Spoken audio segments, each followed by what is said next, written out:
साथियों, इतिहास पर हमले दर हमले इस कदर जारी हैं कि अब तो सनातनी सरकार के कानून मंत्री और खुद को पढ़ा लिखा नेता कहने वाले लोग भी हमारे आदर्शों के ऊपर भद्दी और घटिया दर्जे की बातें कहने लग गए हैं।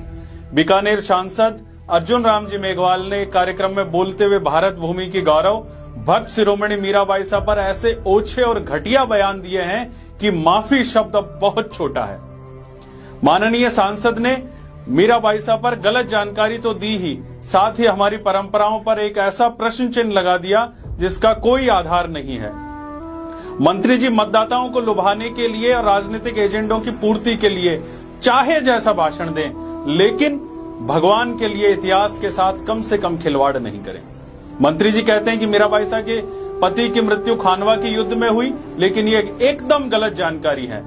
मंत्री जी को कोई बताए कि मुगलों से संघर्ष में घायल होने के बाद भोजराज जी खानवा के युद्ध से 6 बरस पहले ही स्वर्गलोक गमन कर गए थे।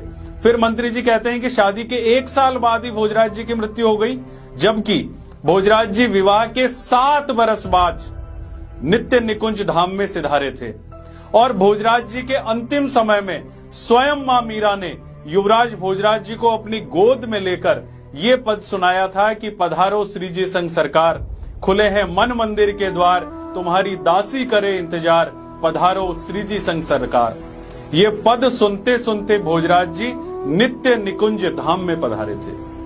लेकिन अगले बयान में तो मंत्री जी ने निर्लज्जता की सारी हदें पार करते हुए ये कह दिया कि भोजराज जी के निधन के बाद उनका देवर राणा उनसे विवाह करना चाहता था, इसलिए उन्होंने मीराबाई साहब को परेशान किया। सुनिए मंत्री जी का ये बयान। इस संबंध में एक सुनाना चाहता हूं। मीरा मेड़ता जन्मी, शादी चित्तौड़ की, और हम सब इतिहास में ऐसा पढ़ते हैं कि मीरा के पति ने उसको तंग किया। ऐसा नहीं है। मीरा का पति 1 साल जिंदा रहे, खानवा के युद्ध में उनकी डेथ हो गई। उसके बाद मीरा के पति की डेथ होने के बाद जो उनका देवर राणा बना, उसने जब मीरा को कहा मेरे से शादी करो, यहां झगड़ा शुरू होता है। उसने जब मीरा को कहा मेरे से शादी करो, यहां झगड़ा शुरू होता है। उसने जब मीरा को कहा मेरे से शादी करो, यहां झगड़ा शुरू होता है। उन्होंने इस बयान में न सिर्फ गलत जानकारी दी है, बल्कि हमारी क्षत्रिय परंपराओं पर एक बड़ा प्रश्न चिन्ह खड़ा कर दिया है। क्या मंत्री जी को यह नहीं मालूम कि आज भी क्षत्रिय समाज में ऐसे संबंधों को किसी भी तरह की सामाजिक स्वीकार्यता नहीं है?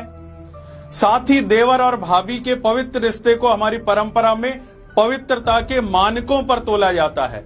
भोजराज जी के निधन के बाद मीराबाई साहब के देवर रतन सिंह जी राणा बने थे।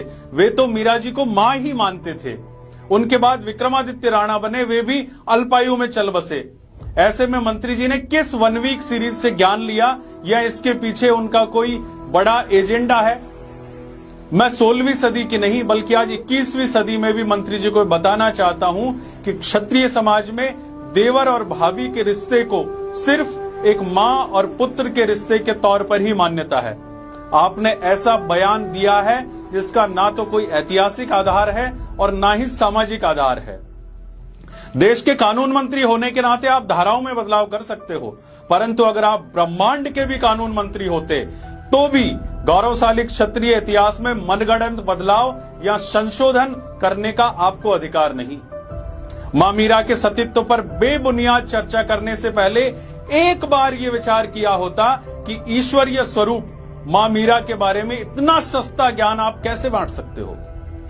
मंत्री जी, आपको मीराबाई साहब पर दिए गए इस घटिया बयान पर समूचे राजस्थान समाज और क्षत्रिय समाज से माफी मांगनी होगी, और न सिर्फ माफी मांगनी होगी बल्कि मीराबाई साहब के मेड़ता स्थित मंदिर में जाकर उनकी देहली पर अपनी नाक रगड़कर दंडवत होकर गलती का पश्चाताप करना पड़ेगा। क्योंकि मीराबाई साहब जिनके गुरु संत रविदास जी हैं, वो मीराबाई साहब जाति और धर्म की सीमाओं से परे हैं, और मीराबाई साहब को इन सीमाओं में बांधने की कोई भी कुचेष्टा ना करे। अगर माफी नहीं मांगी गई तो आने वाले समय में पूरे देश भर के मां मीरा के भक्तगण आपसे जवाब मांगेंगे।